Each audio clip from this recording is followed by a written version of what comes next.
How are we doing, y'all?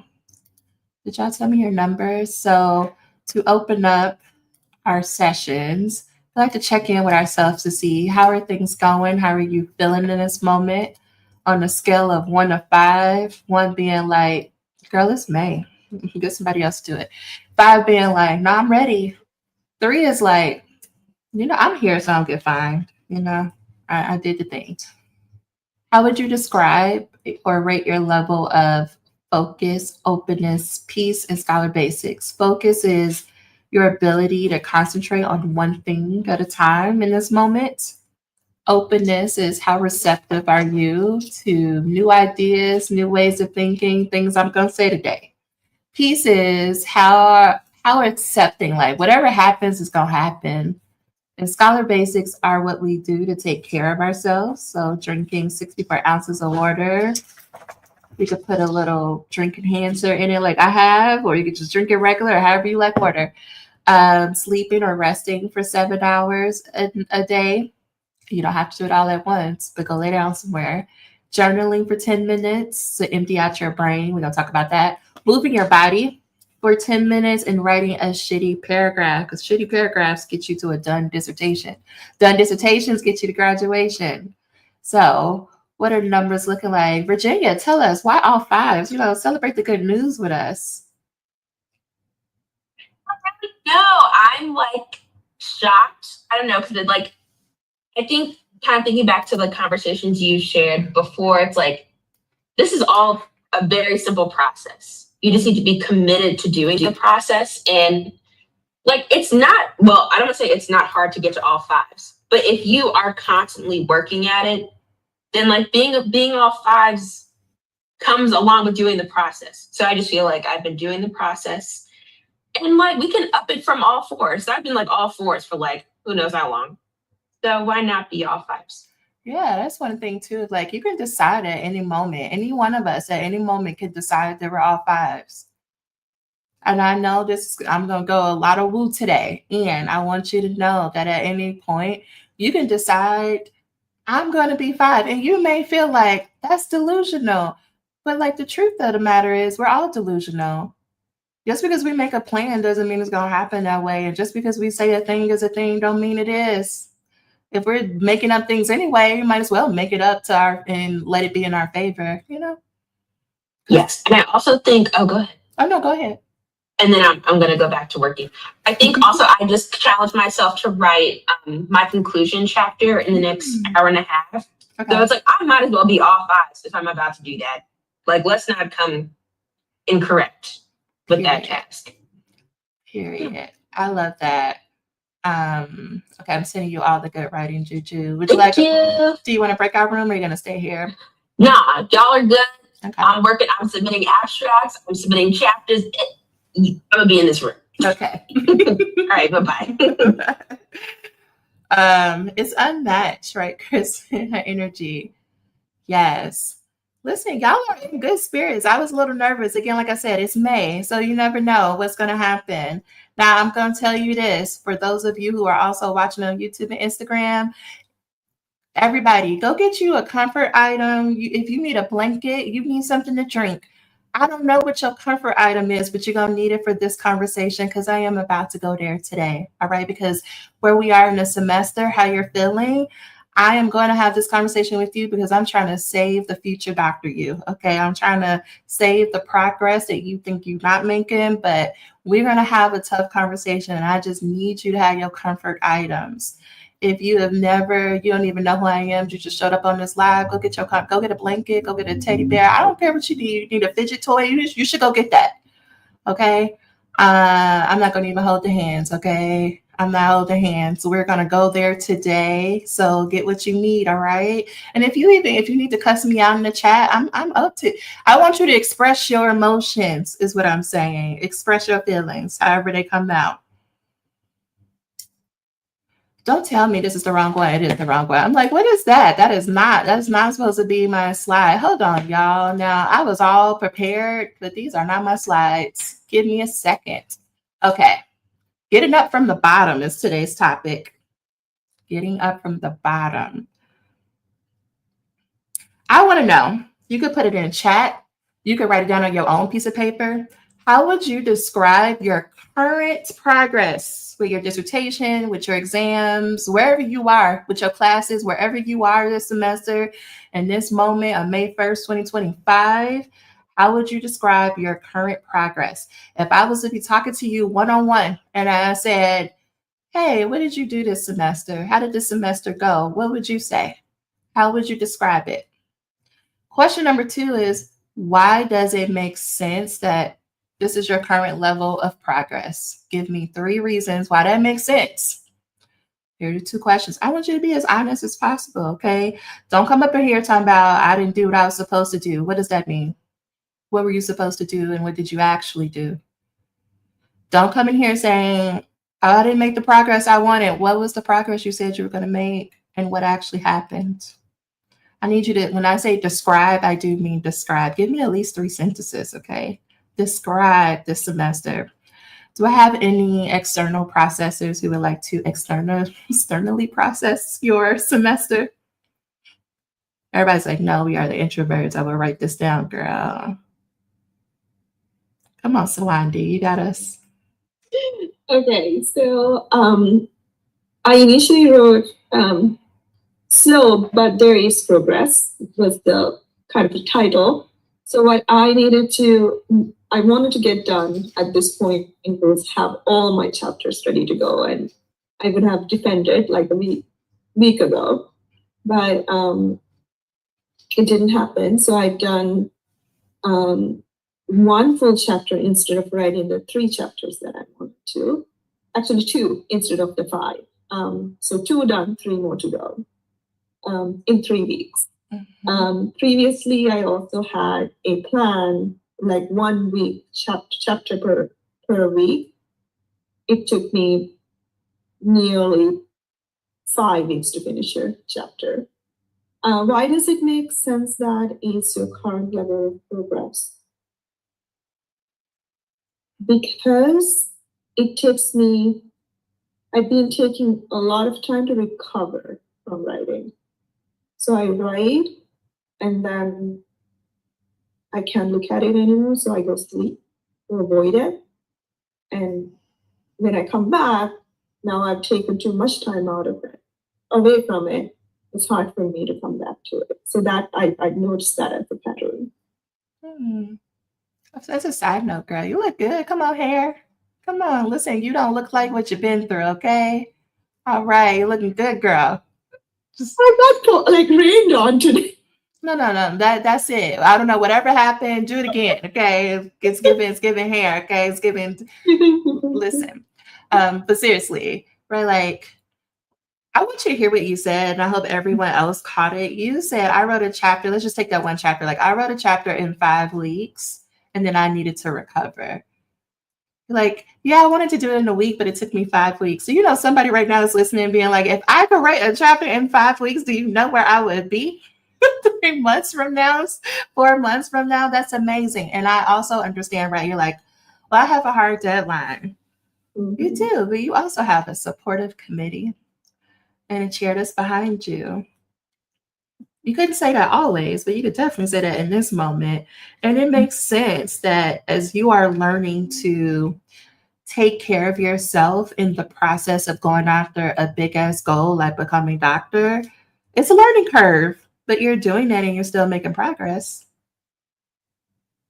while traveling, having a whole little person at home who got all the questions, right? Doing the duties that you have to do, like at home, like keep the home together, keep her together. Like, you're doing it. Thank you. Thank you. I'm gonna come back to you though. Thank you. Yeah, I'm saving my comments because I want to make sure that everybody gets an opportunity to talk. So I have responses, but I'm keeping it for myself for now. Yes, a windy road because I kept letting my brain get in the way. How did you let your brain get in the way? And you may have said that on your own paper, but that's a question. I had to reschedule a meeting with my chair, and he didn't reply. And so then I was like, he's mad at me. He hates, all the things. And then, so I kept rewriting the same section over and over and over again. And then finally reached back out to him. And I saw when I did that in the email thread that like the first time I canceled, I gave him like 2 other options to like, hey, can't make it today, got pulled into another meeting, but can we meet on this day and this day? And just seeing that like it wasn't me, like it wasn't my fault that like he didn't reply, that's kind of on him. And then all of a sudden I was able to knock out, like I was able to finish a chapter, start on my lit review, like all in a weekend, which I mean, I've been working on the same chapter for forever. I'm sure it's going to need to be revised. I'm sure he's going to be like, I need more citations. I'm sure things are going to have to be changed, but just letting my brain get out of the way for a minute made the difference.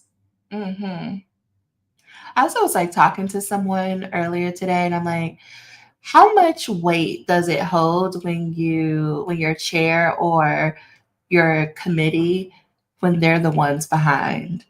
Like, does that count as in your brain, from your perspective, does that count as a legitimate reason as to why you're not making the progress you want to be making? Or does it not matter if they're behind? Because the person I was talking to was like, well, it doesn't matter. I still know that there's other things that I should have been doing and I'm still behind. So it doesn't matter that they are behind. I should have, or it could be like sometimes people will say, well, I should have been on top of them more. So it's still my responsibility. I know that wasn't directly what you were saying, but that came up as I was listening. It's just something to explore, y'all. A goal of today is to question what you're thinking. Question how you make meaning of this entire experience. Okay, here's my next slide. Okay, I want you to review how you described your progress. The first thing I want you to think about is, what is factual about your description? Like if we were going to go talk to 100 people and we asked 100 people to distinguish what are the facts of this description versus the interpretation of the progress. So facts would be like, January, I thought I would have defended my proposal by May. It's May, I haven't defended. Interpretation would be like, I just can't get out of my way. I just didn't say it was important. I didn't make it a priority. I wasn't consistent. Because we can ask 100 people, if you were consistent, we don't get 100 different answers. So I want you to think about what are facts of your description. Because the rest of it is your interpretation. Now, I know you might want to argue with me like, no, Dr. Lacy, I could prove to you that I wasn't consistent. I could prove to you. See, I could show you in January when I told you I was going to write 5 days a week. And I could show you that I never did that this semester. See, that is proof that I wasn't consistent to you. But to somebody else, they would be like, well, you are consistent because you're still here. You're still talking about it. You're still touching your dissertation, right? Different words mean different things to people. But when you think about the rest of the description, what are you making those facts mean about you and about your ability to graduate?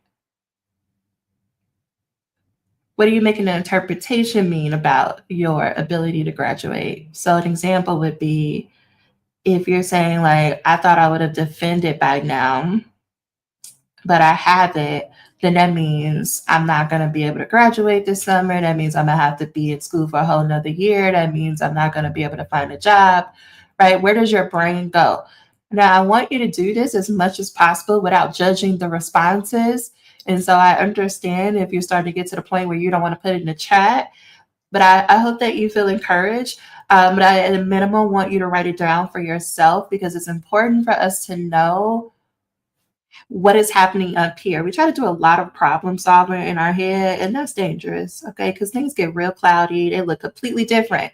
But when you have to say something out loud or write it on paper, it clears it up. It like makes it gives you a different perspective.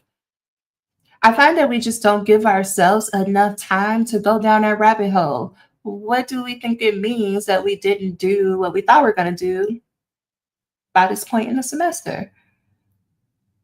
As you get like used to doing this type of process, you'll eventually allow yourself to get dark. If you were to see my journal, you'd be like, girl, what is happening here? I go dark, like I'm going there, okay? I'm so ridiculous. I'm like, that means they're gonna kick me out.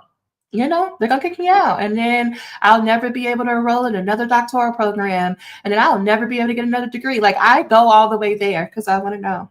I want to know what's floating around up here.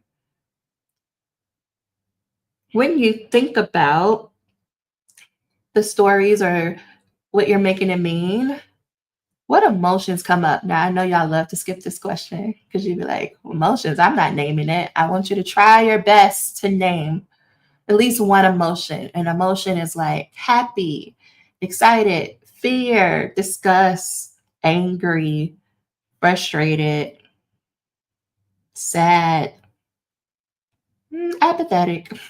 Those are emotions. When you feel these emotions, so for me, my go-to emotion, if you want to know, is anger.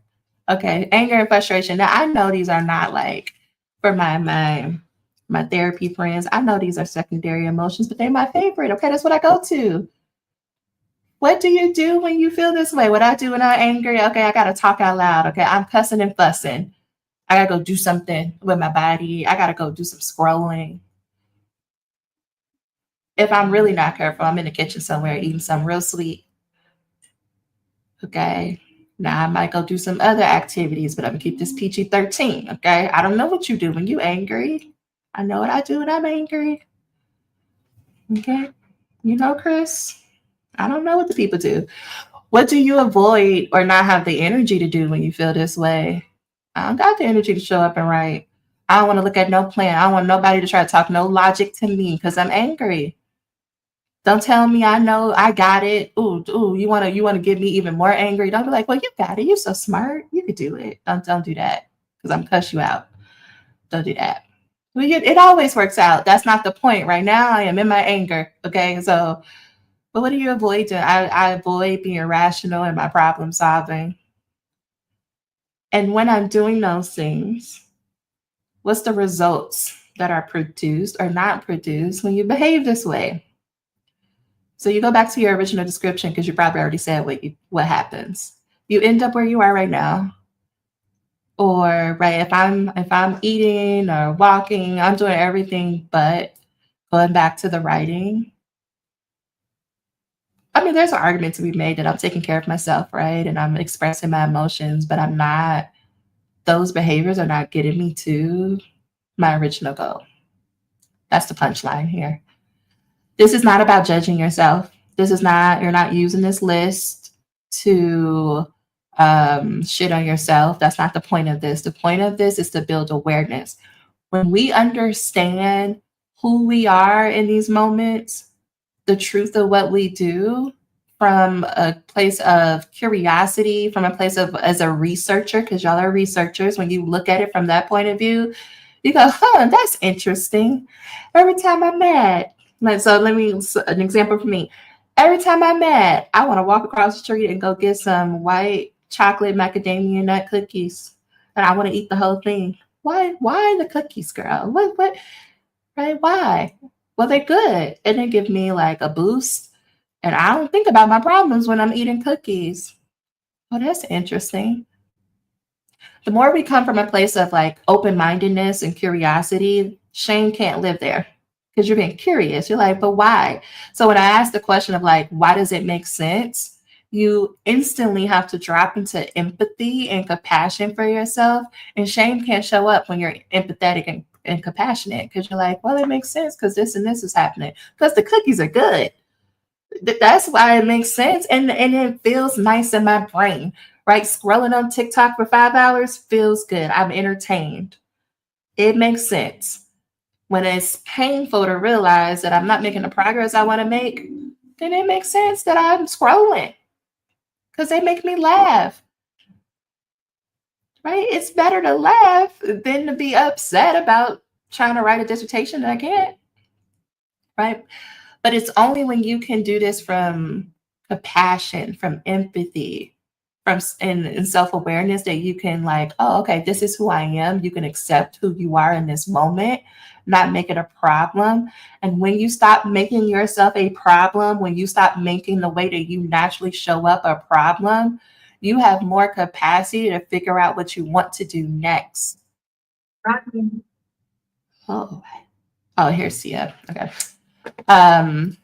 Yeah, you get to figure out what you want to do next from a place of like ration and like, oh, this is actually something I can do. When we're not, here's what the other end looks like. When you're not coming from a place of compassion and empathy, you do things like, well, since I didn't do what I was supposed to do from the semester, I'm not going anywhere this summer. I'm staying in the house. I'm going to the library every day, and I'm going to get a study room, and I'm going to stay in there for 10 hours every day if I have to. And if that means I don't eat, I don't drink water, then so be it. You do things to punish yourself, thinking if you punish yourself, then it'll make you right. Now, you wouldn't call it a punishment. You would call it, no, this is me getting serious. This is me buckling down. This is me being disciplined. No, it's you punishing yourself. Because if that didn't work a month ago, why is it going to work now when you're even more depleted and tired and over it? If it didn't work 2 months ago, you forcing yourself to sit down and write, because you probably did, around spring break, you probably did go to a library and lock yourself in a room. And you probably had maybe a day and a half of working, reading everything and writing and taking all the notes. And then you didn't show up for the next 2-3 months. So that means it didn't work. It means punishing yourself, shaming yourself doesn't work. So we got to do something different. And the only way we can choose something different is by first seeing, okay, as clearly as possible, what is actually happening and solving for what's actually happening. And making a plan or coming up with a solution that fits the current version of you. Not who you wish you are, not who you hope to be in the future. Like what do I have capacity for right now? So let me say that in a more tangible way. When you don't punish yourself, you say, okay, it is May. I'm exhausted. Every time I can't even go on social media no more, because every time you turn on the social media thing, somebody's talking about the world is coming to an end in some way. So that doesn't even give you an escape. But I don't really have the energy to even go to the library and do that for 10 hours. What do I have the energy for? You know what, girl? Maybe I could wake up a little bit, like 30 minutes early, and go outside and have my nice cup of coffee. I'm gonna go buy my favorite creamer, and I'm gonna sit outside and I can write a paragraph. Like, I know that no matter what, I could do a paragraph. Do I feel like that's enough to get me to my goal? No, but like if I'm being truthful about what I could do in this moment, that's what I got. And when you allow that to be okay, and you're like, I got my coffee every morning, I'm gonna go outside, I'm gonna write my paragraph, and you do that for a few days, a few weeks, your brain goes, look at us being consistent. This is cute. Maybe we could do 2 paragraphs. And then the momentum will start to build. And before you know it, your chair's going to be like, go ahead and schedule your defense. But we often think that, no, if I'm not going fast, if I don't figure it all out today, then it will never work out. Okay. Do we all have some responses to these questions?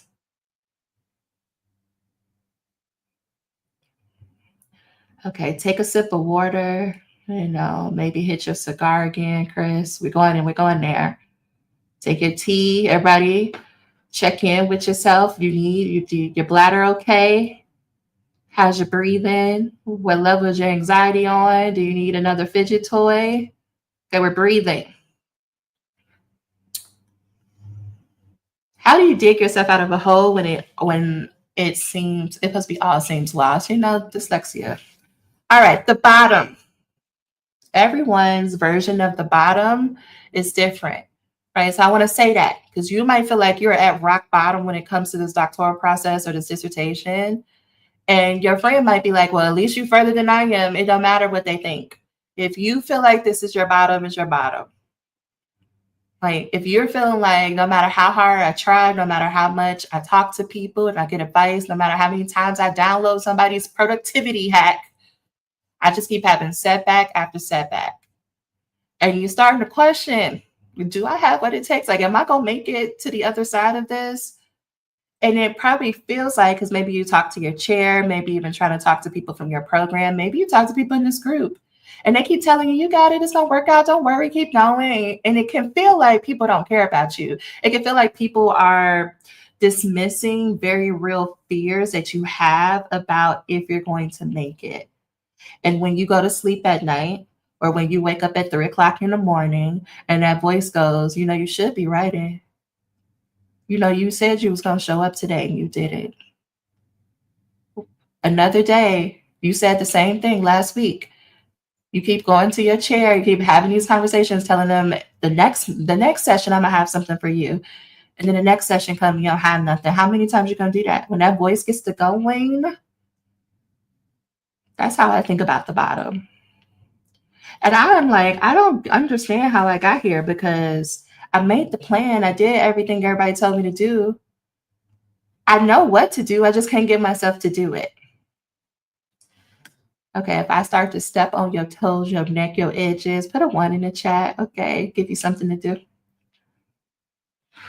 Take a deep breath. You're here. You're here. This is the reality.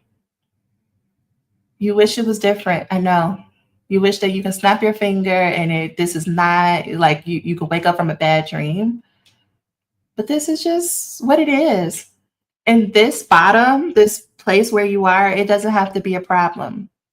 It doesn't have to be a problem that you wake up at 3 o'clock in the morning and wanting to be like further along.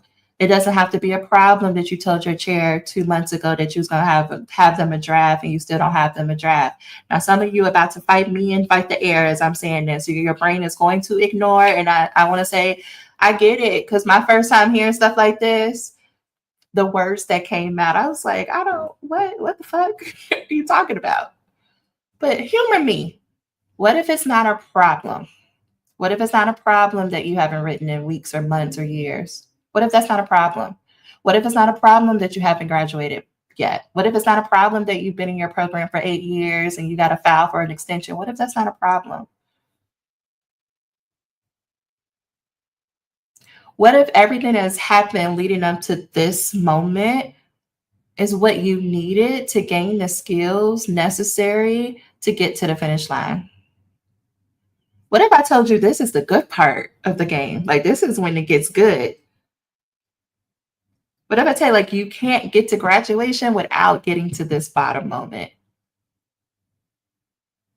Now, you want to, again, you can talk back to me in the chat. I get it. You want to go against me? Tell me. What if this is happening for you, not to you? Now, here's where we're going to keep taking. We're going to make sure you're breathing. You are not a victim. It's not happening to you. Nobody's doing anything to you. And even if they are, they're not. Because you're nobody's victim. Because the more that you think all these things outside of me are the reasons why I can't get what I want, you instantly give your power away. The only way then that you can get what you want is for somebody else to show up and do something for you.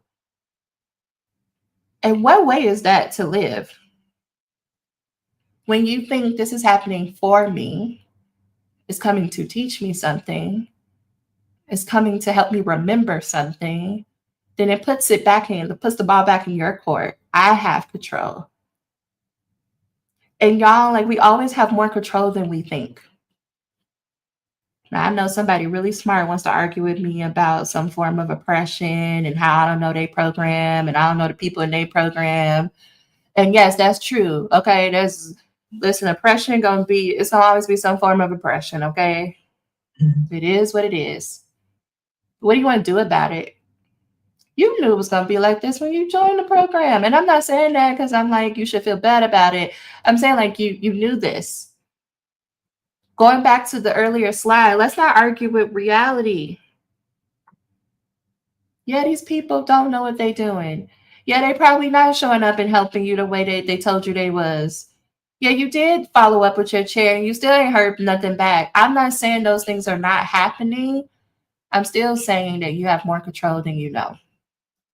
And I'm asking you, how do you want to decide to move forward?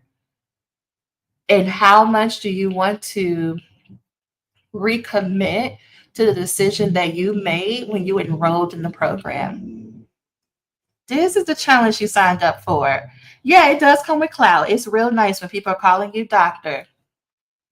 But the other side of this, especially when you are someone who wants to disrupt the system, you got to decide if you're really about this life.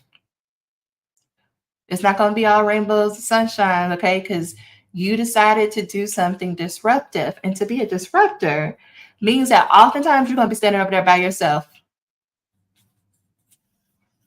That's what we signed up for. Because the truth is, nobody's coming to save you.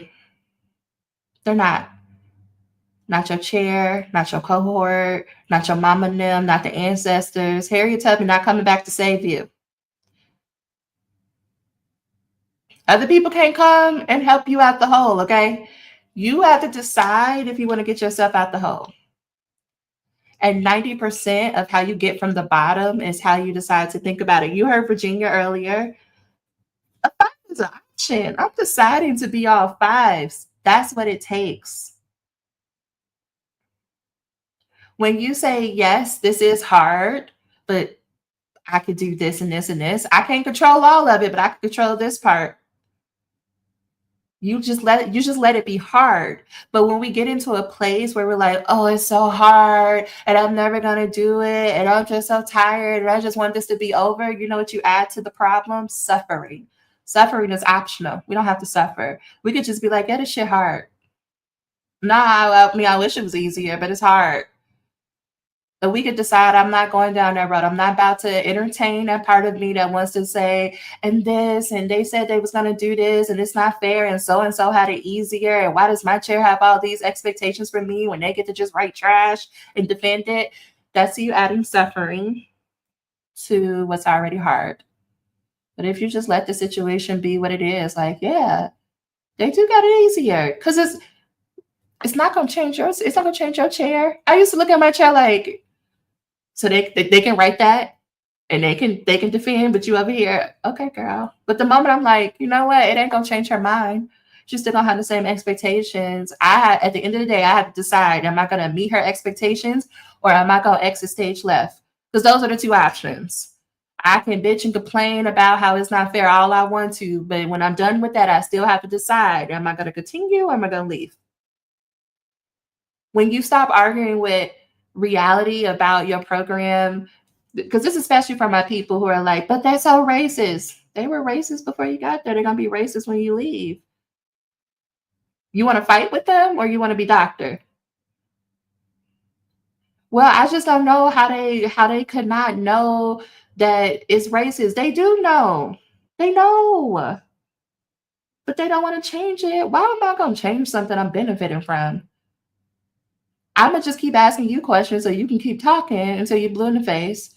And you keep making your case and keep trying to say we should do that and should do that. Because as long as you're doing that, you're distracted. And as long as I can keep, sending you on random missions, I don't have to accept responsibility or change anything. So when I ask the question, do you want to be right or do you want to be doctor? What I'm referring to is, do you want to keep arguing with these people or do you want to get what you came for? Well, should we not change the system, Dr. Lacy? You know how you change it? You influence other people. You help other people. You help other people navigate the process, because in numbers is how you change the system. It's not one against a system. That don't work. It don't even make sense. Harriet wasn't out here like, I'm about to take over all of the racism. I'm about to take the whole South on, even though she low-key kind of did. But like, that wasn't the thing. She was like, listen, I'm going to go back and I'm going to get these people from this plantation. I'm going to get my family. Then I'm going to get my friends. And then I'm going to get my friends of friends. And then after a while, the numbers grew. And then after a while, somebody from the Union Army was like, girl, you've been making trips. You want to come over here and be I think she was a captain. I don't know. Don't quote me. It was an official position in the Army. Fred had her own ship, okay? Just driving down Mississippi. But that wasn't from day one. She built up to that, is my point. Okay, I'm going down a whole road. I didn't mean to. I'm just saying, let suffering be optional. Accept reality. No more fighting and arguing with reality. No point in saying, but it shouldn't be this way or it should be this way. Decide what you want to do about it. What's your next best option? Is it taking a break? Now I'm about to get here. Some of y'all want to fight me again. Some of you need a break. Some of you, if you continue to push forward, you will not be living in the next 3 months. And I need to say that very clearly, because you think, in your arrogance, you think, oh, I can keep pushing through. I can push through as long as I get to graduation, and all that matters. Is getting to graduation worth your life? It's not that serious. Is it not? Because you haven't been sleeping in months. You haven't ate a full meal, and I don't know when the last time. Your people haven't really even seen you. You can't go a day without breaking down, crying, and like having panic and anxiety attacks. Yeah, it is that serious.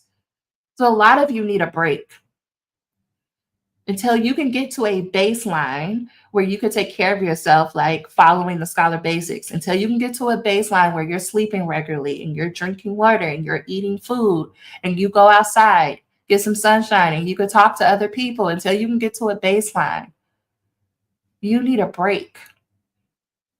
Getting somebody's piece of paper and title is not worth you doing serious harm to yourself.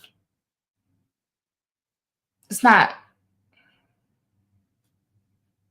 For other people, the more that you can give yourself rest, the more you'll realize, I don't have to get from the bottom. I'm actually doing better than I think I am.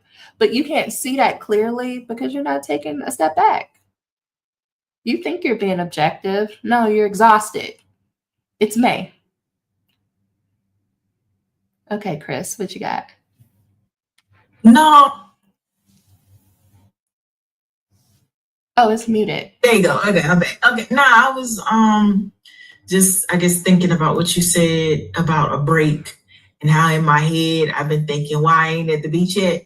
And, and like, because I know I said I wanted to do that, and just thinking about, since I finally, at least have a date to work toward and to do the actual proposal, there's also the thought in my head, why you could take a month off, I mean, I do have some travel that I'll be doing later this month, and to see my mom and then to see my wife and stuff like that. But I'm like, why couldn't I just go to the beach, still do that, and then come back and recruit people for interviews and still graduate in December? Why couldn't it happen? And so it just like literally came to me while not some of that was here before, but I've just been thinking about that, because what I've been really wrestling with is when I'm like, well, what do I do now? I mean, I have things, I've been working on it.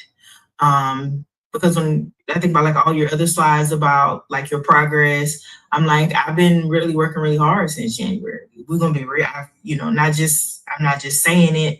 I did it, and I showed up the calls. I worked with friends that aren't even in a program. They were like, just be on the Zoom with me. All right, and I work on something. So just thinking like, why I couldn't do that, and I guess I think I battle. Not knowing how to take a break. That's what I know. I don't know. I really struggle with doing nothing. And then like even today, I went to 2 meetings. Well, one was to celebrate my friend that finished his defended, and then another was the actual meeting that I had to go to. And then I just was like, well, you mean we gonna sit on the couch? And it was a struggle to go through HBO, and I didn't find nothing. That part. And it's not because they don't have programming. I mean, but it's trash. I was like, you suck at relaxing, Chris. So, Now, Chris, take a deep breath. And if we need to phone a friend, we need help in the chat, we can ask our friends to help us in the chat. Okay. What would it mean about you if when you started your sabbatical, you didn't go home, you didn't come to Georgia, you didn't go see your wife, you didn't travel anywhere, you just went straight to the beach and you stayed there for 3 months and you didn't go see or help anybody? What would that have meant about you? You wouldn't want to phone a friend? Phone a friend. Responses? If I'm afraid. Yeah, that's the question. What does it mean about you if you, let's say, maybe sabbatical doesn't relate to you. For everyone who's listening, what if you decided for a whole month on purpose, I'm not answering any phone calls, I'm not going to any writing groups, I'm not talking to my chair, I'm not even picking up that dissertation, I'm not going to even read an article, even if somebody says, can you come and sit? No, I can't. In fact, I'm going to sit on this couch and I'm going to rewatch Grey's Anatomy for the 20th time, only up to season 13, right, Chris? And I'm going to order Uber Eats every day. What would that mean about you? What if you did that for the entire summer? What would it mean about you? If that question about like what it would mean about you is too hard, what do you think other people would think about you if you did that? Now you can pretend like you're your friend and write it in the chat, but like that's the question. What would it mean about me? I'm lazy. I don't care. I don't deserve this. What would it mean about you? Makes me feel very uncomfortable, like I'm not maximizing my use of resources. Which resources? Which resources are you not maximizing? The institutions, yours, your parents, whose resources? Which resources? That is the same question about taking PTO at work in general. Yeah, paid time off. Why wouldn't we? I used to be so baffled. People would be like, I saved up 10 years of PTO. I'm banking it. For what? What you saving it for? Only to give it up to the pool or whatever, which good for that person who desperately needed it. But like, so you're just giving these people money? That's what I used to be I'm like, we just gonna give them money? I don't think so. Okay, Virginia. So I would just say, like, I'm taking off 4 weeks. It was 5, but I'm on 4 now. I'm taking 4 weeks off the dissertation from like May 16th to June 9th. And I'm just like really looking forward to that. I mean, I cannot imagine the work that I've put in since August and not rewarding myself with the time to like relax and allow maybe even like more ideas to come through and like potentially just drop them down, right? It's not to go to the Word doc and like do a whole writing session, but I'm excited to see what other creative things might come because I've stepped away. And like concerts are coming up. Like it is just really a good time. And I feel like why not enjoy it? Also, I think I've seen just too many people stressed out about the dissertation and defenses when they know it could be simple and they're still choosing to do it the hard way. And that's very like frustrating to see because I feel like, oh, like give them advice, suggestions, they don't take it. And then we're still having a pity party on the next co-working call. To me, I don't have time for that energy. So I have to excuse myself personally. But I would rather enjoy this time. And part of enjoying this process is taking time away and incorporating, even if it's not 4 weeks, maybe it's just a couple of days. But I would encourage people to like take the time away and have fun and incorporate that into the timeline versus being like, I don't know what I would do with myself if I didn't do that. Just be like, this is just a part of my process, taking time away. Just a part of my process, taking time away. Yeah. Okay, Virginia, can I put you on a spot, ask you a question? Yes, I'm happy to have a writing break. So okay. Everybody though, take a deep breath. Please fill up your lungs. Take a deep breath. I need you breathing as I ask Virginia this question. But Virginia, I'm already in a place of privilege, right? It's not like I'm like my mama where I gotta clock in, I only get paid hourly, right? Like it's not like, I'm just gonna make an example, like, I have it much easier than my friends or my family did, and you mean I'm supposed to still take a break? Isn't that just me being lazy? Isn't that me just taking the easy way out? Well, no. I mean, okay, another real example, and this is like no shade. Somebody just asked me for money. It's the first of the month. Rent is due. I gotta say no. Take care of me and mine first before I be giving money away. Yeah, and it wasn't a cute little $50. I'll just say that. So it's like taking time for yourself, setting boundaries, saying no. All of that is a part of this process.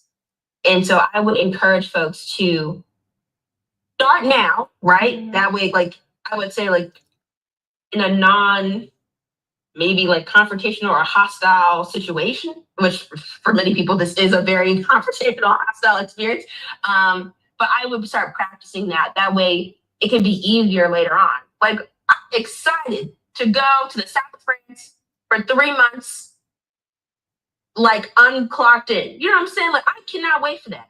And so I have to prepare like smaller steps, which for me is taking a 4-week break from the dissertation.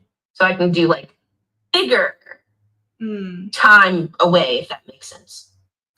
Listen, you're allowed to dream, right? Like you're thinking about like one day it's gonna be months away in the south of France, but right now I can't do that. Right now I gotta prepare. I gotta help my nervous system be able to handle months off. So I'm gonna start with probably it was a couple of days, and then it was a week, and then it was a couple of weeks, and now you're to a place where you're like 4 weeks. I'm gonna take off.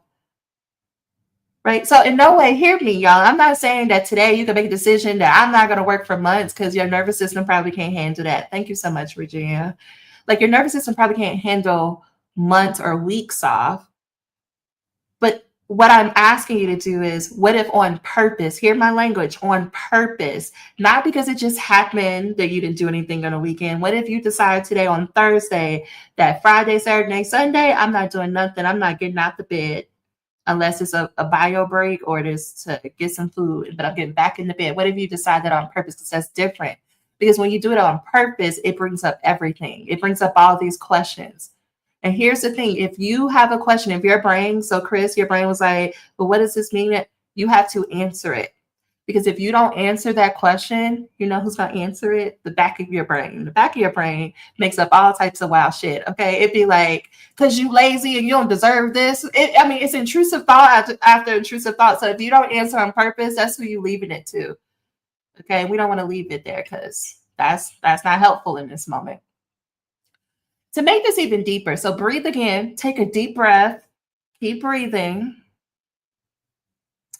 Since y'all love to say y'all doing this for the ancestors and your family and your grandma and them who don't care, they don't care. Like they proud of you, don't get me wrong, but they don't care, okay? But that's a different conversation. They sacrificed for a reason. They sacrificed so that you in this moment can have the opportunity to go to this fancy institution to learn what is it like to live life in this way.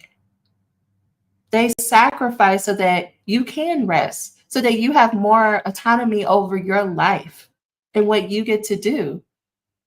When you don't rest, when you don't take advantage of the privileges that they sacrifice for, you tell them, man, fuck your sacrifice.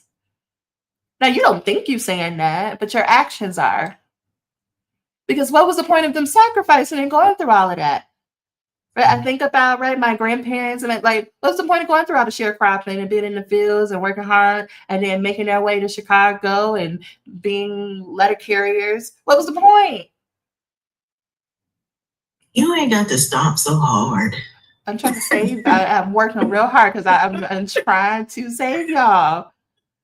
Because I guess for me, when you say that, and I think I made a episode, but I hadn't posted it. But the two things that come to mind when you talk about like ancestors, I think about my father and how he worked a lot and he did not know how to not do that. To even when he retired from administration, it was the church. And even when, it got to the point of retiring from that, he still was very busy. I'm not saying that's the cause of why he's gone. This is life. This is the way that it is. But I think about like the parallels of that was the other week, my former boss passed away. And I was like, man, these are people who, he was supposed to be getting ready to enjoy retirement and he is gone. And it's like, we work and you work and you work. And I'm like, what's it for? Because it's like, oh, when I get this done, oh, when I get that done, and then you see real life examples of people who did not get to enjoy it. And I'm not saying that's the whole reason, but I do think about how, well, and not just them, when you talk about, when you work so hard and then your body falls apart because you didn't take the time, or you didn't see how you could or plan for it. And so I think about that a lot in terms of, well, and I think there's also the guilt that I felt, because it's like, well, nobody I knew in my family could take a sabbatical and should not be doing more caretaking. But then I'm like, that's not really, I caretake when I, go and see, but not really, because a lot of times my mother doesn't really need that. She has help. So it's more like be company for people. But then I'm like, you got a life too. So what brings you joy? What would you like to do? And then I battle, oh, you're being selfish. And then I'm like, shouldn't you be selfish though sometimes? So it's just like all those people be in the back with intrusive thoughts. And sometimes I have a good answer for them. And then other times I'd be like, and that's the other problem with sabbatical, because you can go watch TV all you want, but all of that be sitting with you while you're watching the program. Right? And like, what's the point of scrolling and watching TV if the whole time you're just going to be talking shit to yourself? Right. Yeah. And y'all, let me be clear. I'm not sitting here being like, yeah, everything is rainbows and daisies. Okay. I'm not saying that you don't have those very people who sacrifice talking shit to you too. Right? They probably are right there with you being like, well, you should be working. When you gonna graduate? You've been in school a long time. Listen, okay, my family is still like, when you gonna get a real job? I'm not saying that you don't have those voices from them too, reinforcing that message. What I'm asking you to do is take a step back and ask, why does it make sense that they live their life that way, that they would be saying to you, well, it ain't that hard. It's just school. It's not like you're working. It's not like you're in the field or something. Why does it make sense from their point of view that they would feel that way? Because when you can answer the question of why it makes sense, why they are coming from that point of view, you can be like, oh, but that's how I get why you see it that way, but that's not how I have to see it. It stops being like, I'm in trouble. You're not in trouble. You grown. Nobody's coming to get you. Nobody's whipping you. Nobody's putting you on timeout. Okay. You're not in trouble. But we can often act like we're in trouble because we can revert back to the younger version of us who are like, well, if my mama said I'm being lazy, then I'm being lazy. If my mama knew that I was hiring somebody I'm trying to think of something like, if you were hiring a cleaning service or a laundry service, well, you probably wouldn't do that, even though, it would give you 5 hours on Saturday to actually go to the library and get some work done. But you probably wouldn't do that. Or if your, I don't know, grandma knew that you were going to take off a whole month, Chris, and go just sit on a beach and do nothing, right? We are oftentimes playing those voices in our head and reinforcing that, and they don't even have to do it, but they may call you and be like, man, why are you being so lazy? But it makes sense because when they were growing up, when they were coming dating, they didn't have the option. But at what point do we decide to do something different? What point do we realize, oh, but I can do something different. I don't have to do it that way. And it's okay. Because otherwise, why are you getting an advanced degree? Why do you want to get into a job that comes with more power and more money? Why do you want to do all of that if you're just going to continue to live the same life? Right? So I'm not trying to shit on their life. I'm saying, why go through this process if you're just going to do the same thing? And you think, this is also a tangent, I'm going to come back to these slides in a minute. You think that the title is all you need to secure your next position. But you don't know how to operate in a room full of people who are used to having privilege. Because you're so busy trying to prove that you ain't sell out, that you still, like, you're not lazy, that you don't realize you're not prepared to walk into the rooms you're trying to enter into. Yeah, you might be called doctor. And they might have gave you that shiny new title, but do you know how to carry yourself? Do you know how to go back and forth? Do you know how to work with these people who are used to delegating things, who are used to outsourcing the work, who realize I get paid for thinking, not for labor? And so they have a team of people around them. And what I noticed, to your point, Chris, is that because we're not prepared to be in those rooms and those spaces, we go in there and we work and we work and we work and we work and burn completely out, and we can't maintain that level of success. The title is not enough alone. Just because people are going to be calling you doctors on it, you also need to learn how to value your brain. Because at this point, when people are calling you doctor, you are an expert. People are not paying you for your labor. They are paying you for how you think. They are paying you for how you take in information and how you make sense of it, and then how you tell them what to do next. They're not paying you for how you physically do the labor. I want y'all to sit with that. It is no more about how many hours you're clocking in, which is why in this program I tell you learn how to work in 10 hours a week. Because you're no longer getting paid for you punching a clock. You're getting paid for how do you make decisions?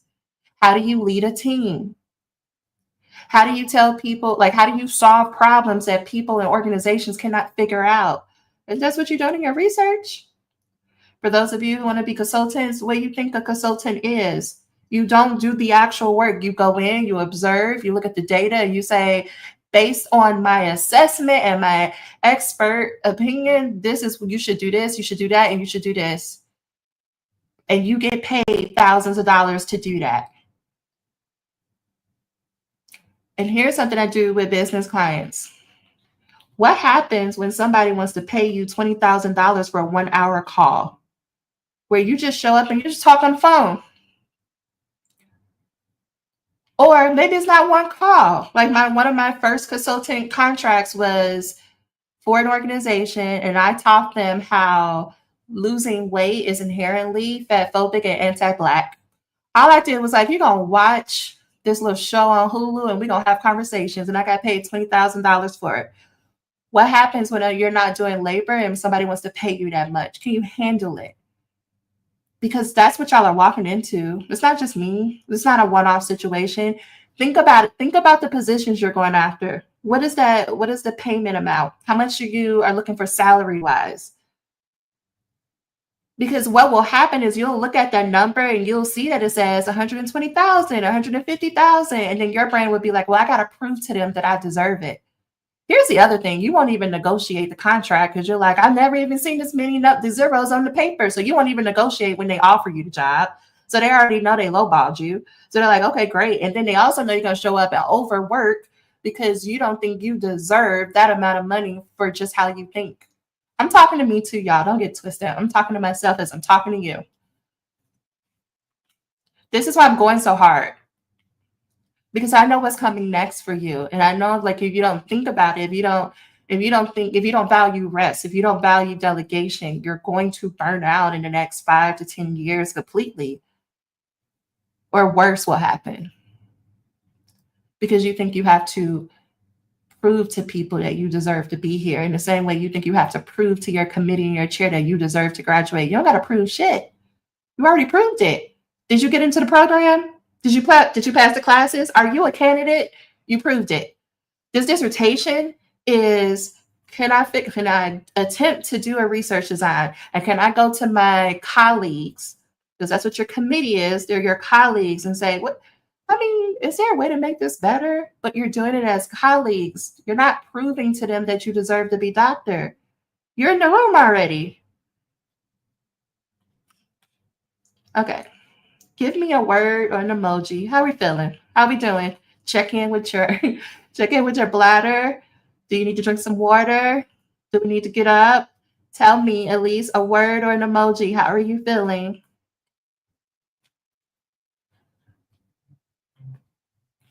Yeah. I do not want y'all going back into these people's rooms and keep meeting with your chair thinking, well, I should just try to keep the peace because I'm just lucky to be here. No, you earned it. You earned it. You deserve to be there. I don't care what they say. I don't care how they make it seem. You earned it. Imposter syndrome doesn't mean anything has really gone wrong. You're just talking to yourself a certain way. It's all right. You can change it.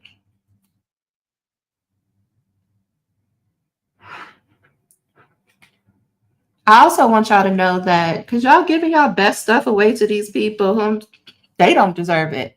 You're giving them all your good intellectual property and you're not getting compensated for it.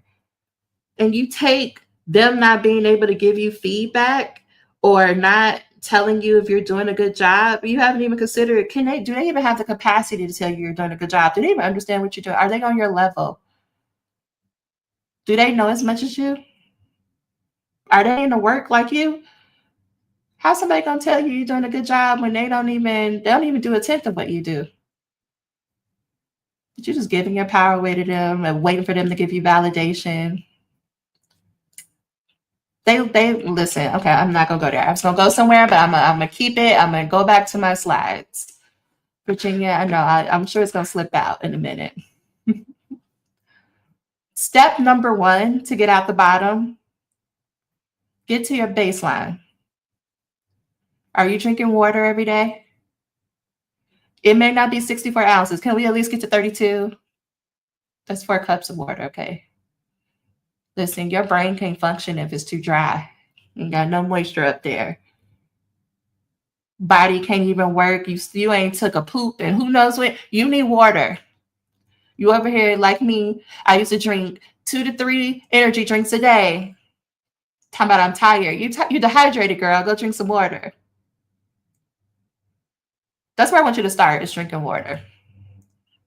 Then I want you to move on to laying down somewhere. Now, you might not be able to sleep for 7 hours, but can you lay down? You know what you could do when you're laying down? You can scroll. Tonight, when you're watching Cowboy Carter, lay down. Okay, if you want to pop up and do a 1-2, lay right down afterwards. Okay, you can scroll and watch TV while laying down. It is important to lay down. Yes, I'm not just sitting there. Lay down. Put your head on the pillow. Okay, go on the couch, lay down, be on the floor. Then when you're ready, go outside or go in your apartment, walk in circles, stretch.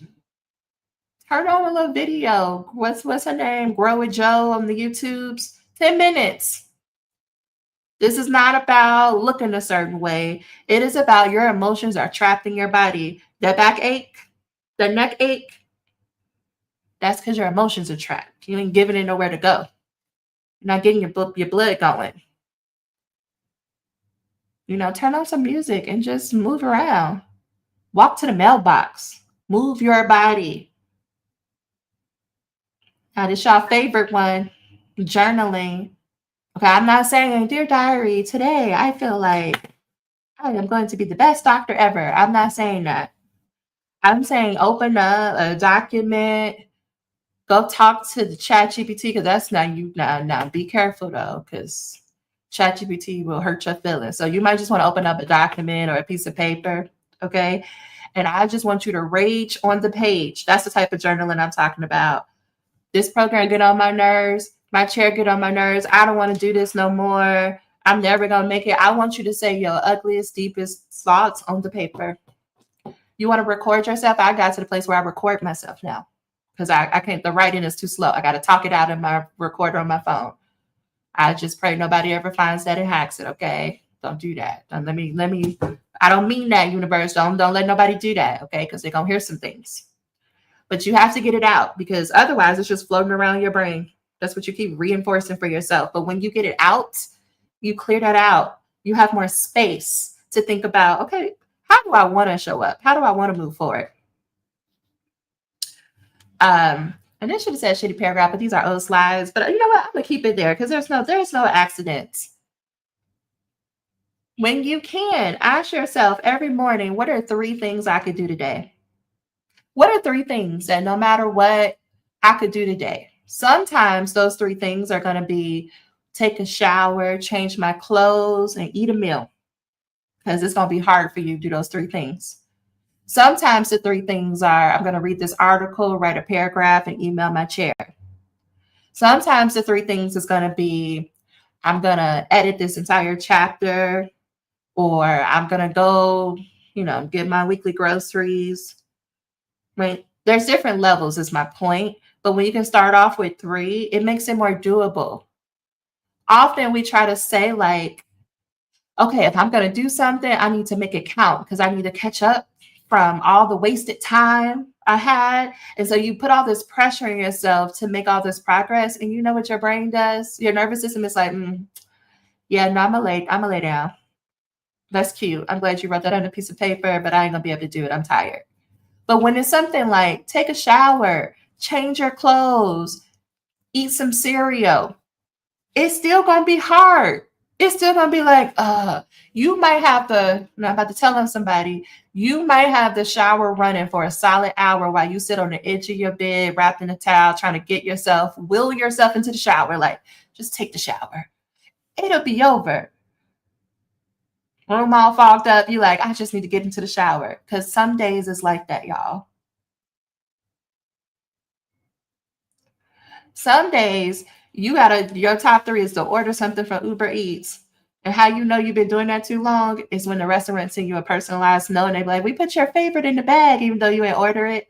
Now, if that never happened to you, that means you don't order enough for the food delivery service. You don't order from the same place. That's how I knew I had a problem, because it was like this Cuban place around my old house I used to live in. And they started sending me personalized notes. I said, I need to stop. I'm clearly doing this too much. Y'all know me. You know my order. I gotta stop. But sometimes, again, it'd be like that. This is where you want to start. So if you're somewhere where someone who's so burned out that you can't even move forward, this is your assignment for the next 2 weeks. Until you can do these things for 2 weeks straight, don't even think about writing anything. This is your assignment. It's only after you get to a baseline that then you can be like, okay, what do I want to do when it comes to this dissertation? People are waiting for you and your work. Now, this is not to put pressure on you. This is to say, stop focusing on those people who are telling you you don't know what you're doing. Stop focusing on what your chair has to say in the program and focus on the reasons why you started this. Who are you centering in your research? Those are the people waiting for you. And you know what they care about? They care that somebody like them made it. They care that somebody like you is at that fancy institution and you all like, look at you, you all like, you doing research? They care that they're going to get to call you doctor, right? If you need to go talk to your family, what they waiting on? We just waiting for graduation, because they don't have any concept of what it should be or how it should come off. They're just excited that you made it. And there are people who have a problem. There's somebody right now who is stressing their brain out about, how do I solve this problem? And you are working on the research right here. See, like there's somebody right now who's like, with all the uncertainty in the news, like, should we just give up? Is our activism in vain? Should we stop helping people? And they're gonna read your work, or they're gonna see you, they're gonna hear you speak somewhere, and it's gonna make all the difference. They don't care that it's written perfectly. They don't even want it to sound academic because they don't even understand those fancy words you're saying. They care that you're showing up. All right, Chris, they care that you were a little stalkerish on the internet and you found their account, but now you're talking to them about their podcast, how they got started making vlogs, why they show themselves online every day. They get to talk to somebody who gets it. They don't care that you like wrote it in a certain way or you using a certain methodology. They care that you made it to this place. When you focus on them and serving them, it doesn't matter if your chair agrees with you or not. You're like, I'm not doing this for you. I'm doing it for them. That changes it. And here's the thing, show up anyway. I'm not saying like as you do this, you're going to be like, oh, I feel so motivated. No, every day. Listen to me. Every single day, you're going to want to hide. You're going to want to quit. You're going to want to. And that is why community is important. This is why we have this call every Thursday. This is why you have the Write With Us session. Show up. You know, you don't have to talk. You don't even have to turn your camera on. You get to just show up and listen to everybody else. Right? Nobody's going to be like, well, you've been saying the same thing for the past 5 weeks, Chris. Like, nobody's going to judge you. If somebody does say that, they're doing it from a place of love. Like, Chris, now we noticed that for the past 5 Mondays, you said you was working on this literature review. How can we help you? Because we don't want you to keep saying the same thing. That's what you're going to get.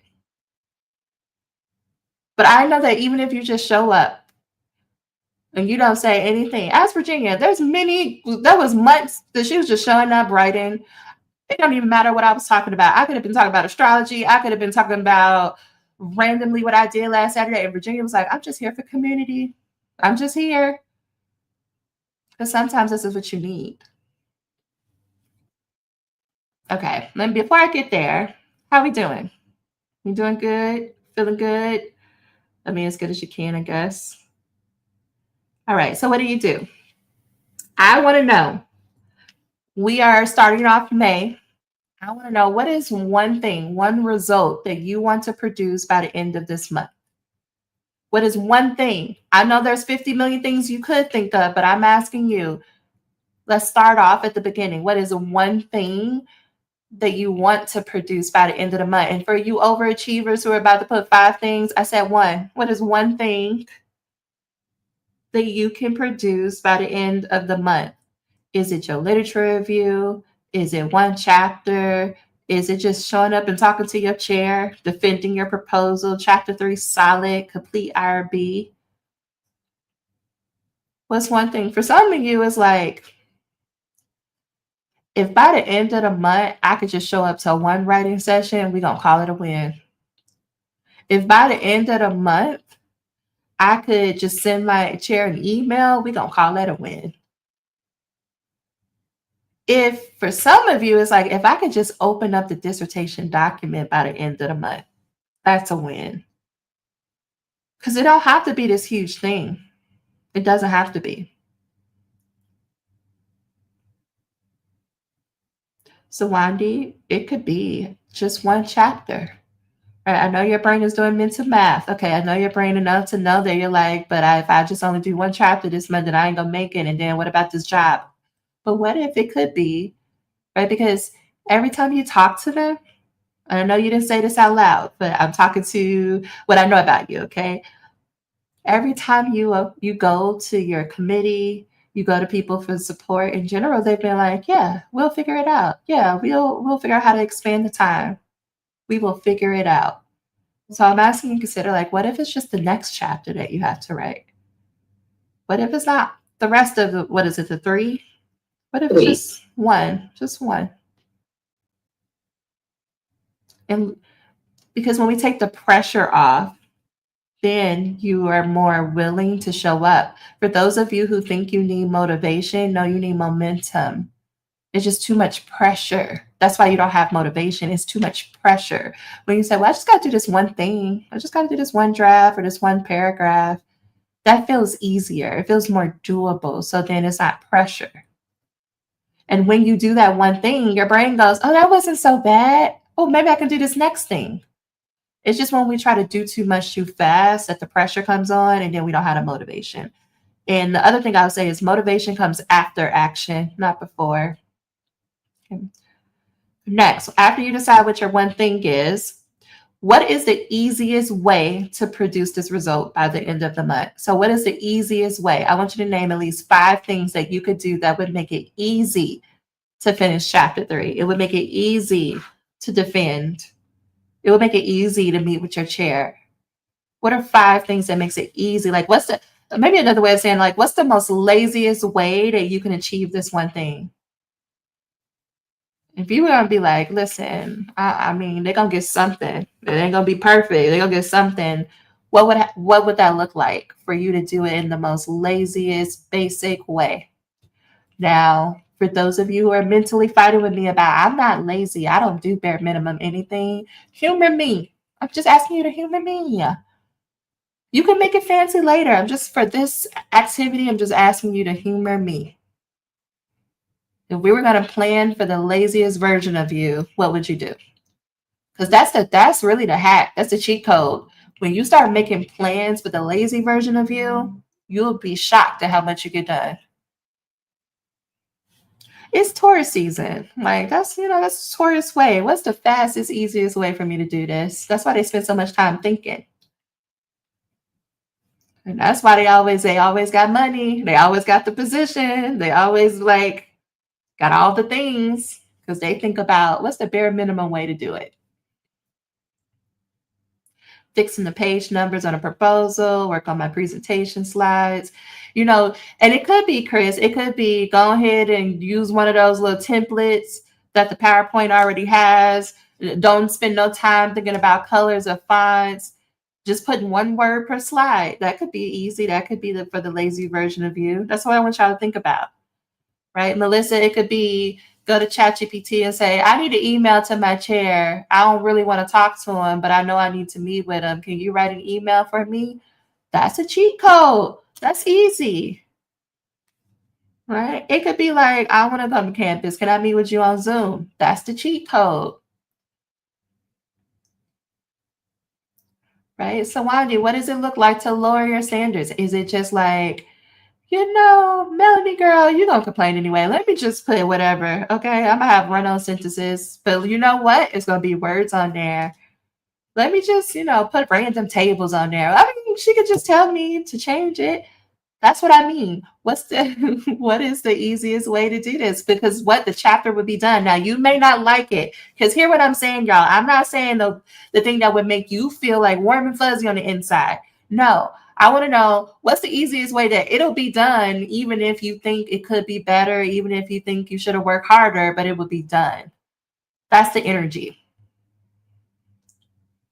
Emotions. How do you want to feel every time you show up to work or write? Give me at least 3 emotions. How do you want to feel? How do you want to feel when you go to sit down and you get all your snacks and your 3 drinks and you open up your laptop? How do you want to feel while you're doing that? How do you want to feel while you're working on this chapter 3 and you're saying, okay, for my methods, I'm going to do this. These are my participants. How do you want to feel as you're writing words? How do you want to feel when you get to a place and you're like, man, I don't know how to say this. I need to go look this up, or, oh, I need to go read. How do you want to feel as you're doing that? Do you want to feel like I got this? Yeah, like, I don't know how I want to say that, but I can figure this out. Like, I feel willing to figure it out. I feel confident in myself to figure it out. I'm committed to the goal. So, no, I don't want to wake up and go to the library on a Saturday morning, but because I'm committed, I'm going to do it. Dare I use emotions like I want to feel excited every time I open up my dissertation? I want to feel playful as I go up into this defense. Dare I say, like, I want to be. Cigars while I do it. You want to do what? Say it again. I said I want to smoke my cigars while I give my presentation. Why can't you do that? It'll make me relax. I mean, it's on Zoom. It's not like I'm gonna be in the building trying to light up. I'm just saying it'll make me happy. But because that's what you want to do, what will get you close to that? I guess would I ask my advisor, hey, I know I'm doing this on Zoom. You could. I'm smoking cigars. You could. Yeah. You absolutely could. Where she could say is, no, you can't do that. Or you could just try during the defense and wait till somebody say something, because most likely they won't even say anything. They might be too shocked, like, Chris, are you okay? As you blow out, yeah, what's the problem? What's your question? Yeah. I have a sub question to this emotion one. What does it look like? How will you know if you feel this way? So how would you know that you felt calm? Like if there was a camera watching you, what behaviors will we see, or like what will we see you doing to know that you felt calm? This is important because this is how you get comfortable and better at naming your emotions. You look for what behaviors that match the emotion. So what does it look like when you're calm? What does it look like when you're certain? So an example of me being certain is, oh, I don't know how to frame this method. I mean, I'm certain I can figure something out. And when I'm certain, I just write a sentence. And even when it looks a little funny, I'm like, I'll come back to it. Because I'm certain it's going to be fine. When I'm calm, I'm singing. Okay, Beyonce, somewhere. I'm drinking my water. I'm not yelling at sir. Poor little sir. I'm not, what else? I'm not waking up constantly throughout the night when I'm calm. I'm just thinking of some examples. But for you, what does it look like to be like when these emotions are happening? You might have to go back to past situations when you felt this, like the last time you felt excited. What were you doing? Me, I was jumping up and down, crying, and just singing along with Protector and Little Rumi, okay? Because I was just so excited for her. She was excited. I was excited. Okay. What do you want to remember when it gets hard or you have a setback? What do you want to remember? What do you want to remember about yourself, your ability, this process, the future? Because lately I've been like, oh, girl, you going to get to July, you get a break. Because I'm taking a break in July. I'm like, ooh, that's what I remember. So, oh, girl, in July, girl, all of this work you're doing, you know, Kristen yelling at you about your homework assignment, it's going to be worth it, girl. Because y'all don't think I get yelled at. If you were not here in the beginning of this call, okay, she been threatening me on my phone. I've been pretending like I didn't see it, okay? Because y'all think I got it all together. I'm ridiculous too.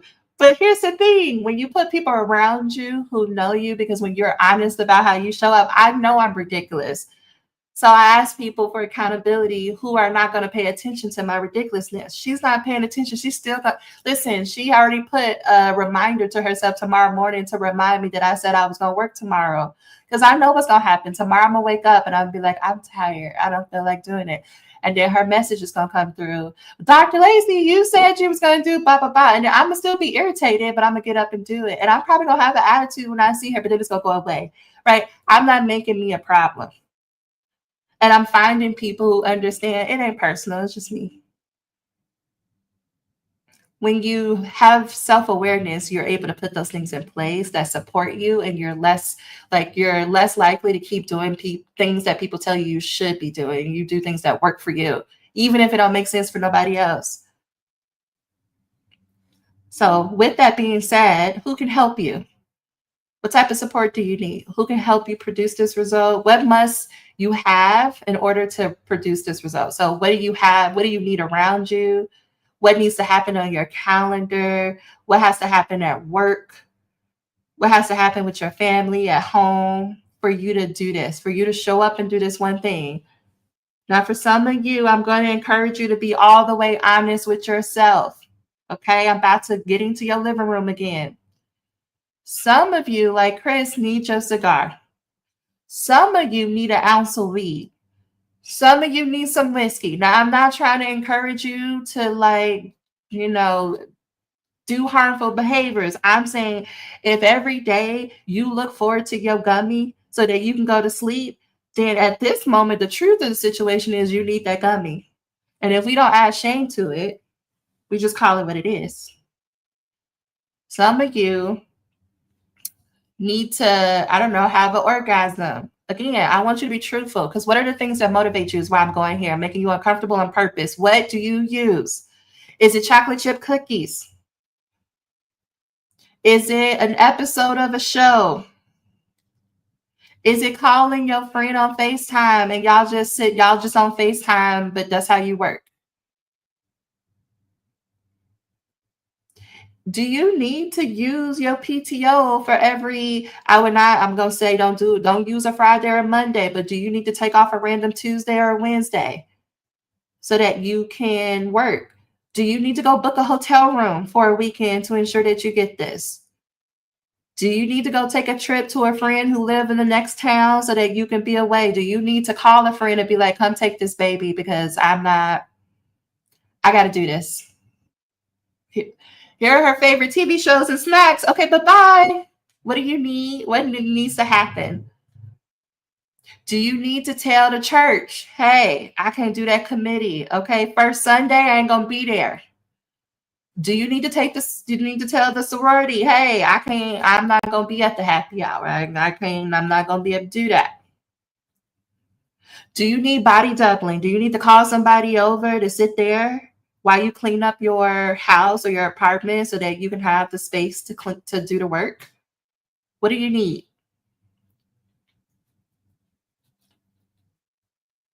Do you need to eat, do you have a hyperfixation meal right now? Is it turkey sandwiches? I don't know, I'm trying to think. If you've been eating the same thing over and over, do you need to make sure you have that in your refrigerator? If you've been ordering the same, I don't know, sandwich from that place down the street, do you need to just go ahead and put that order in ahead of time? Because you know you can't schedule it ahead of time. Do you need to do that? What do you need? Let's just think ahead of time, okay? If you need it, you need it. This is your plan. This is your plan for the month. When your brain wants to say, because this will happen, because it's all cute right now. On Monday, though, your brain is going to be like, I mean, I know what she said, but we can sit down and we can get this spreadsheet out, or we can get the planner out, and we can make a whole 3-month plan. When your brain does that, you say, hey, read this first. Read this first. And if you get to the end of it and you still want to go make that 3-month plan, then go do it. But most likely, if you just go back to these responses and you read this, you'll just do this. You'll remind yourself, I said, I just need to do these 5 things. It don't have to be complicated. I could just do these 5 things.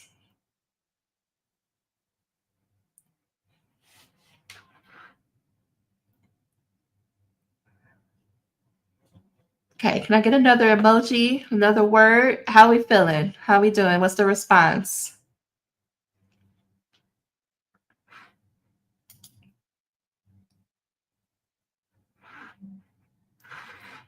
Ooh. Let me know. I know y'all working, y'all are going planning, so I'm gonna talk. But I do want to know. I think that's it. Wait, was that it? Oh yeah, that's it. Okay, we're at 8:30. Questions, thoughts, or do we need co-working now? Are we in work mode? Feeling hopeful? Thumbs up. I definitely need some body doubling. Yeah, because y'all look real serious, like y'all are working. So I don't want to mess up momentum, okay, if that's the case.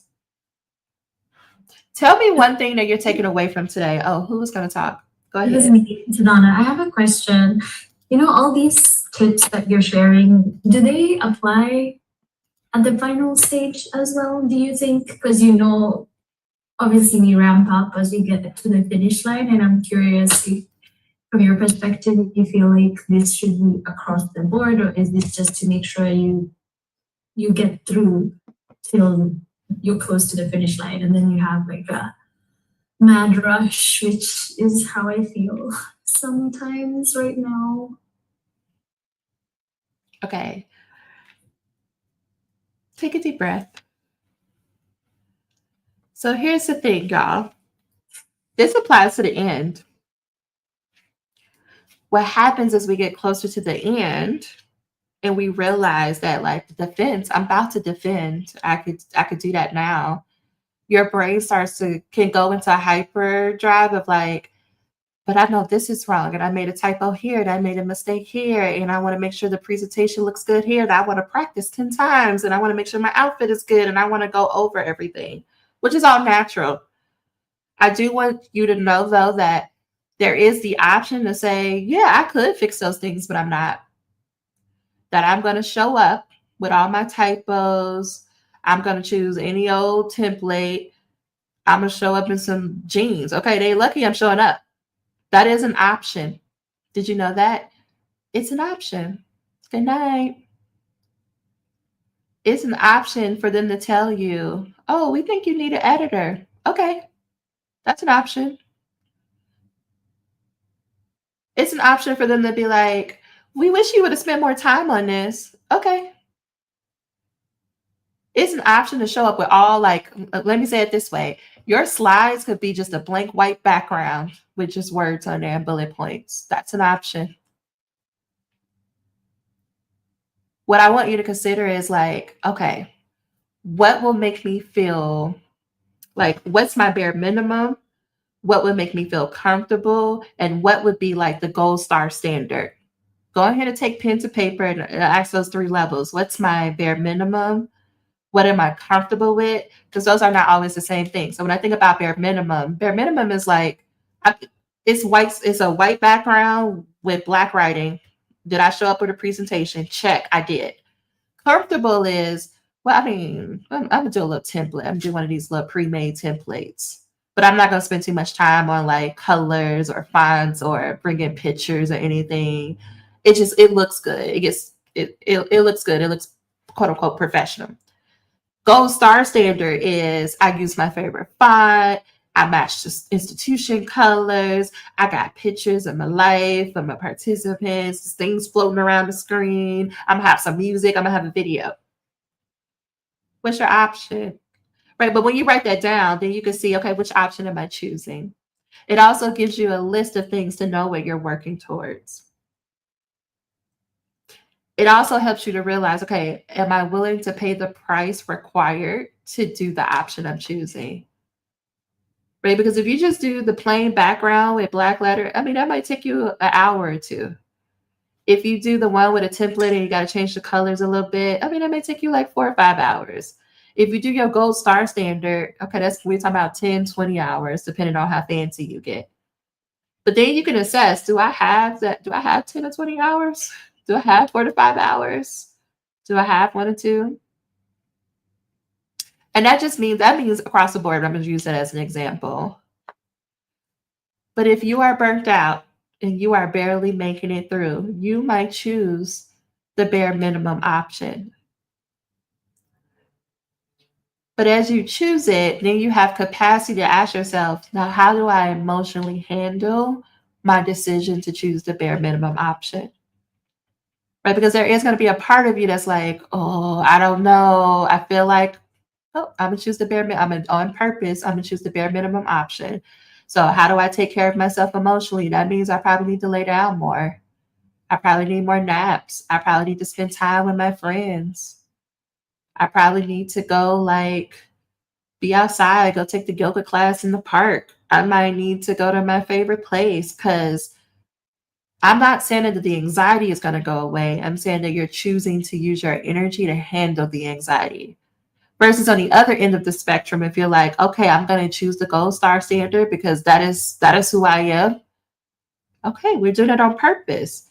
Then you know, okay, I'm going to pay the cost of, I'm going to be exhausted by the end of this because that means I got to push through to do this gold star standard. So what I'm asking you to do is before you push through, decide what am I going to do to reward myself on the other side. So I'm looking at you, Krista, right? Like, I know you're going to choose the gold star standard. What has to happen then once you defend? Or here's that proposal presentation was very much so what I'm comfortable with. What you're comfortable with, but even that, right? There's still a energetic cost to pay. Sure. What are you going to do to fill that back up? Because you're paying a cost, right, to push through. For those of you who are pushing through at the end, what are you going to do? Because you gotta pay yourself back. Because think about it like you're borrowing from your future self. You're borrowing the energy and the time from your future self to push through right now. So how do you pay that back? A lot of times people get to defense and they're like, okay, well, I did it. And then they don't pay themselves back and they just keep going and then they fall off and burn out somewhere. Are you going to take off the rest of July and August? Are you going to how can you rest or give yourself a gift? Okay, what else do I want to say with this? You have been pushing through.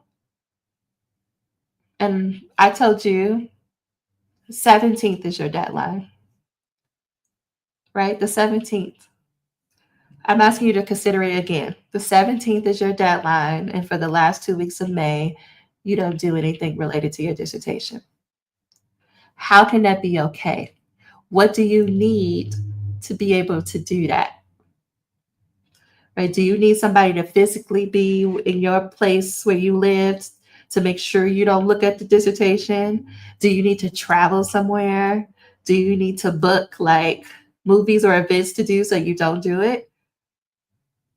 And why would you do that? You would do that so that when you show up when you turn it in on the 1st, or when the emotions hit you from graduation, you can fall apart and you don't have to feel guilty that you're not showing up for your dissertation because you've already decided ahead of time. I said I wasn't doing nothing after the 17th anyway. So it's okay that I'm crying and I can't get out the bed because I said I wasn't doing anything anyway. I feel like I talked in circles in a way that I didn't want to, but did that make sense? A little bit. It did, don't Okay. worry. Thank you. I know it's hard what I'm saying about like the 17th, but this is what I mean. Like, we gotta give ourselves permission, because when we can know ourselves, we know what's coming up. We know, like, oh, that emotional is about to hit me. I'm about to go to graduation.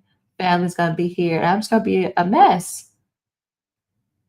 So let me go ahead, and if I already know it's gonna happen, I'm not gonna wish that it's not gonna happen. I know it's gonna happen. So let me plan. In the same way, and I like to use pregnancy as an example because it's like built in. It's like in the same way that folks prepare to take leave after having a whole human, apply that to all areas of your life.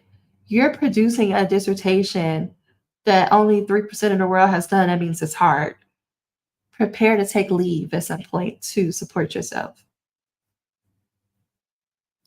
But here's here. What if you did just show up with a blank presentation? I mean, no colors, no nothing. You just showed up.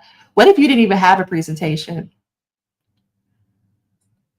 Well, as I'm hearing you talk and as I'm building my mental list and realizing that I'm at the comfortable stage of my presentation. So I already have a plain background, I have a script.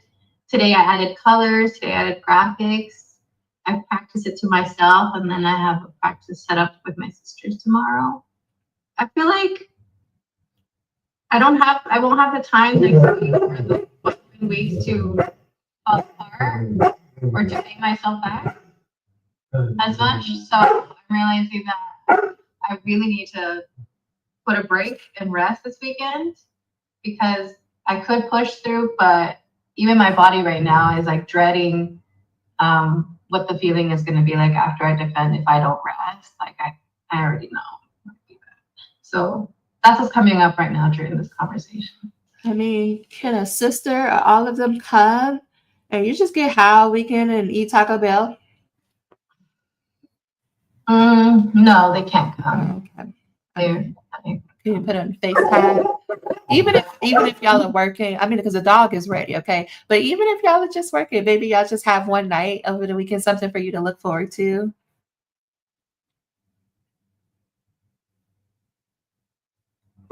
Yeah, I could schedule like a celebratory Zoom with them afterwards. Yeah. At the point. I can like watch a show or something together. Yeah, we live in 3 different states, so that would be nice. That's good. That kind of feels anchoring. Like my niece does it all the time. I'm amazed at as much stuff they watch on Zoom together. Like they be on Zoom until like 3, 4 o'clock in the morning until somebody gets in trouble. But they're either watching like TikToks, teaching each other TikTok dances, like watching movies. Like there's so much y'all are doing on the Zoom. But like something to look forward to that'll help you take the break. Because it's not right, yeah. I want you to hear me. It's not enough to just say I'm gonna take the break, because there's a part of you that is not bought into the break. So how do you make it more enticing? Because you're not gonna want to take the break. You're not gonna want to. Like right now, in a moment of transparency, okay. This past 6 months, especially, I've been working on I've been working on like, girl, you don't need to work every minute. And I, for a while, I would have told you 6 months ago, like I did so much work. I reduced my schedule and everything. And then Kristen came in and was like, no, actually, no, you can remove this. You can move the, you can ask her on the call. I said, I don't know what to do with my hands. I feel hot. I feel flustered. Why are you taking all this stuff off my calendar? Like, what am I supposed to do with all this free time? And this sounds ridiculous, but I've been freaking out because, to your point, Chris, who am I if I'm not working? What do I do? What does one do if I'm not constantly working? And I was like, this won't, like in my brain, I was like, this will all fall apart. If we don't have 4 calls a week, everybody's gonna hate it and they're gonna quit. I even said that at some point. I'm like, everybody's gonna quit. We can't do that. Because I want to show you that even it doesn't change. You're gonna constantly be working through this. Your brain comes up with stories that feel very true. And that's why we need support, and we need people to be like, but what if you did do the bare minimum? And that has helped me to be a better coach. It's helped me to show up more prepared for calls. It has helped me to, like when I do have coaching calls, I'm I'm more present. Not that I wasn't taking it serious before, but I've noticed a difference. And it has forced me to take care of things that I've been putting off in the name of working, which is why I can show up here and be so like direct with y'all, because I'm doing work too. Okay. Thank y'all for your time today. I know this was heavy. Please drink some water. Please find something with a heartbeat and hug it. Okay, if that's a fur baby, if that's a human, because we talked about a lot and brought up a lot of emotions. A tree counts too. Okay, because I love hugging a tree, and I mean that for real. If you're watching Cowboy Carter, enjoy. Decide when you're going to go to sleep tonight. Okay, because for me, like I'm on the East Coast, it don't even start until 11. That means I was up to 3 o'clock on Monday. Just like, girl, go to sleep. But thank y'all. You have a plan. You can trust yourself to execute this plan. Okay. Is there anyone staying on to write tonight? We're done. Like, I'm done. Girl, right. It's Thursday. Okay. Well, thank y'all so much. Now, I will talk to y'all next Thursday then. And remember, we have the 10 for 10 challenge. So let me know how that's going. Also, if you need a session, book a dissertation breakthrough session. The link is in Circle. And our next call will be on Sunday for Write With Us, right? The crew will be there, especially those of you who are preparing to defend. And let me know if you need anything in Circle. Okay, y'all. Good night, y'all. Bye.